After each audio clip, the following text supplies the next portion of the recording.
ये ब्लॉग कोई उपदेश देने वाले बाबा जी के उपदेशों का कलेक्शन नहीं था, न ही किसी तरह के तंत्र मंत्र से आपके जीवन की प्रॉब्लम सॉल्व करने की गारंटी देने की बात कहता था। यहाँ पंडित जी सीधे सरल शब्दों में श्रीमद् भागवत गीता के श्लोकों का अर्थ और उन्हें किस तरह असल जिंदगी में उतारा जाए ये बताते थे। पढ़ने वाले उनसे आर्ग्यूमेंट भी करते थे कि यहाँ पर ऐसा क्यों कहा गया है, वैसा क्यों कहा गया है, या ये असल जिंदगी में पॉसिबल है ही नहीं, वगैरह वगैरह। पंडित जी हर सवाल का स्वागत करते हैं क्योंकि सवालों से जवाबों के रास्ते खुलते हैं। कई बार सवाल हमें उस जवाब तक ले जाते हैं जिसे हम न तो पहले सोच पा रहे थे, न किसी बात को देखने का ऐसा नजरिया बना पा रहे थे। ऐसा नहीं था कि पंडित जी का गीता ज्ञान बस उनके ब्लॉग तक ही सीमित था। अभी भी अपने दोस्तों के बीच सुबह शाम की सैर या हर शाम पार्क में जमने वाली बैठक में वे कभी कभार स्पिरिचुअल डिबेट्स कर लेते थे। वहाँ भी उन सब में अक्सर मतभेद होते, लेकिन मनभेद कभी नहीं। पंडित जी के दोस्तों में एक वर्मा साहब भी थे। उनका शहर में खूब बड़ा कपड़ों का बिजनेस था जिसे अब उनके बेटे संभालते थे। वर्मा साहब ने तो अब खुद को पूजा पाठ और दान पुण्य तक ही सीमित कर लिया था। शहर की कोई धर्मशाला, कोई मंदिर, कोई सरकारी स्कूल ऐसा नहीं था जहां वर्मा साहब की दान की हुई कोई चीज ना हो। ये कैसे पता चलेगा कि कोई चीज वर्मा साहब ने दी है? तो उसके लिए वाटर कूलर, पंखे वगैरह दान की हुई चीजों पर हर दानी की तरह उसका नाम जो लिखा रहता था। रोज शाम की बैठक में वर्मा साहब अपने किए दान पुण्य की बातें करते। ऐसा करने के पीछे उनका शायद कोई स्वार्थ ना हो, बस आदतन कर देते थे। लेकिन बाकी के बुजुर्गों को ऐसा महसूस होता कि वे अपने अगले जन्म के लिए कुछ भी पुण्य नहीं कमा पा रहे हैं। अब सब लोग वर्मा साहब की तरह तो पैसे वाले हैं नहीं, अभी भी घर की जिम्मेदारियों से घिरे हुए हैं, और दान तो कोई तब करे जब फैमिली की जरूरतें पूरी हो। वर्मा साहब की कहानी भी बड़ी इंटरेस्टिंग थी। ऐसा नहीं था कि उन्हें सब कुछ विरासत में मिला हो। उनके पिता की शहर के एक बड़े चौराहे पर एक छोटी सी किराना की दुकान थी और फैमिली बड़ी थी, तो बस गुजर बसर करने वाले हालात थे। वर्मा साहब का मन कभी पढ़ाई में लगा ही नहीं। उन्हें तो बाजार की चहल पहल अट्रैक्ट करती थी। पिता की छोटी सी दुकान पर बैठना उन्हें कभी रास नहीं आया, लेकिन मजबूरी थी। पिता ने साफ कह दिया था कि या तो पढ़ाई करो या दुकान संभालो। वर्मा साहब छोटी सी उम्र से दुकानदारी करने लगे। अब 20 साल के युवक हो गए थे और जिंदगी घर और दुकान के बीच ठीक ठाक ही चल रही थी कि एक दिन अचानक उनके पिता चल बसे। अब जाकर वर्मा साहब को एहसास हुआ कि पिता कैसे पूरे परिवार को बांधे हुए थे।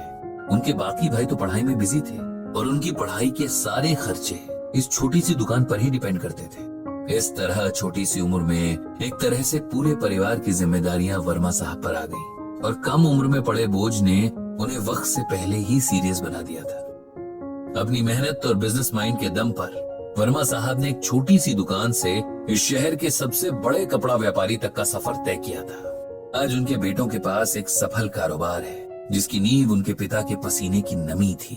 पंडित जी अक्सर एक बात नोट करते कि तमाम पूजा पाठ और दान पुण्य के बाद भी, जीवन के सारे सुख और सम्मान होने के बाद भी वर्मा साहब के चेहरे पर सुकून गायब रहता, जो एक्चुअली होना चाहिए था।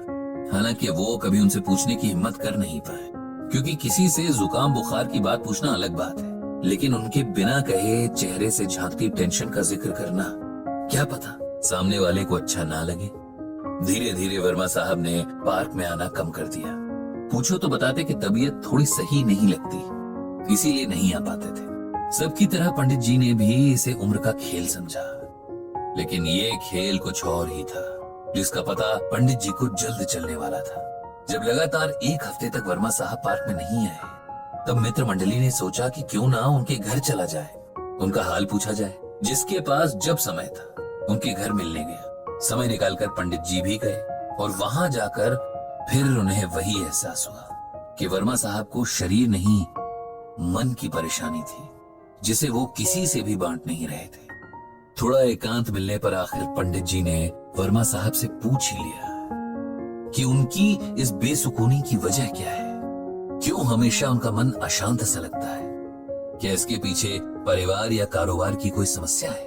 वर्मा साहब जैसे किसी के इस तरह के सवाल पूछने के इंतजार में ही थे और पंडित जी के प्रति तो उनके मन में बड़ा सम्मान था ही।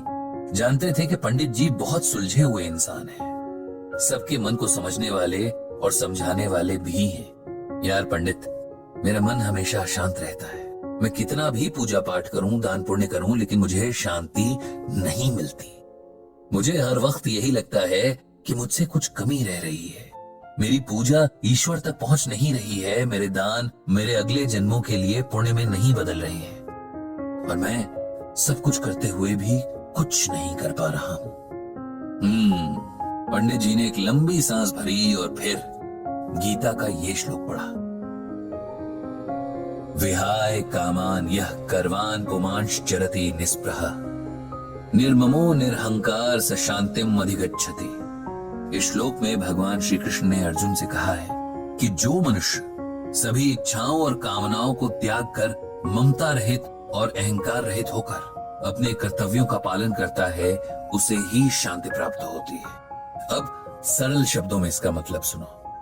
जब हम कोई भी काम करते हैं, चाहे वो अपना रोजमर्रा का काम हो या किसी की मदद करने जैसा काम, यदि हम किसी भी तरह के स्वार्थ या अहंकार से भर कर करते हैं, तब हमें किसी भी तरह से उस काम का सुकून नहीं मिल पाता। अब जैसे हम किसी की मदद करना चाहते हैं, देखा जाए तो ये बहुत अच्छा विचार है, लेकिन इसके साथ ही हम ये भी सोचते हैं कि भाई हमारी वाहवाही हो, इस मदद या दान के बदले हमें पुण्य मिले, हमारे पाप कटें। तब हम निस्वार्थ भावना से दान नहीं कर रहे। इसीलिए हो सकता है कि हमें पुण्य तो मिल जाए, लेकिन शांति न मिले। ये रूल जीवन के हर काम पर लागू होता है। अपने बच्चों को भी अपना इन्वेस्टमेंट नहीं समझना चाहिए कि आज हम इन्हें अच्छे से पालेंगे तो कल ये हमारी केयर करेंगे। उनकी अच्छी अपब्रिंगिंग यानी परवरिश हमारी ड्यूटी है। हम दान करते हैं क्योंकि हम काबिल हैं, लेकिन उसके बदले ये उम्मीद रखना कि इसके बदले हमारा प्रचार होगा, घमंड की निशानी है। और ईश्वर उस हृदय में वास नहीं करते जहां घमंड हो। इसी तरह उस हृदय में सुकून को भी जगह नहीं मिलती। अपना कोई काम करना, किसी की मदद करना हमारा फर्ज है, जिसे पूरा करना हर किसी की जिम्मेदारी है। इसके बदले कुछ मिलने की एक्सपेक्टेशन रखना गलत है। वर्मा साहब, आपने जीवन भर मेहनत की, आपको लगता है कि आपके परिवार को आपके प्रति थैंकफुल होना चाहिए। वे होंगे भी, लेकिन इस एहसान का शुक्रिया वे एक समय के बाद करना बंद कर देंगे। लेकिन आप उनसे हर समय ये सुनना चाहेंगे। ऐसा न होने पर आपको दुख होगा, जबकि देखा जाए तो आपने किसी पर कोई एहसान नहीं किया। आपने जो किया वो परिवार के सदस्य होने के नाते आपकी रिस्पॉन्सिबिलिटी थी।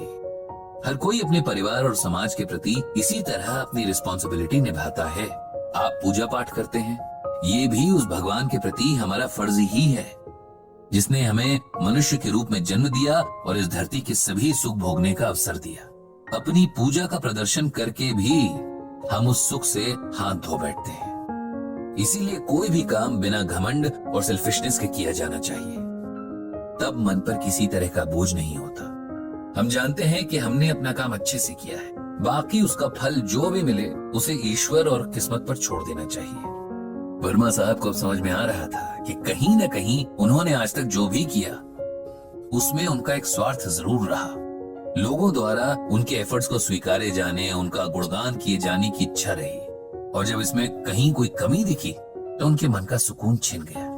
गीता के इस ज्ञान ने मेरी आंखें खोल दी हैं। मुझे समझ आ गया है कि शांति की राह बिना किसी अहंकार और स्वार्थ के किए काम में है। उनके चेहरे पर अब थोड़ा सुकून झलकने लगा था। देर आए दुरुस्त आए वाला सुकून।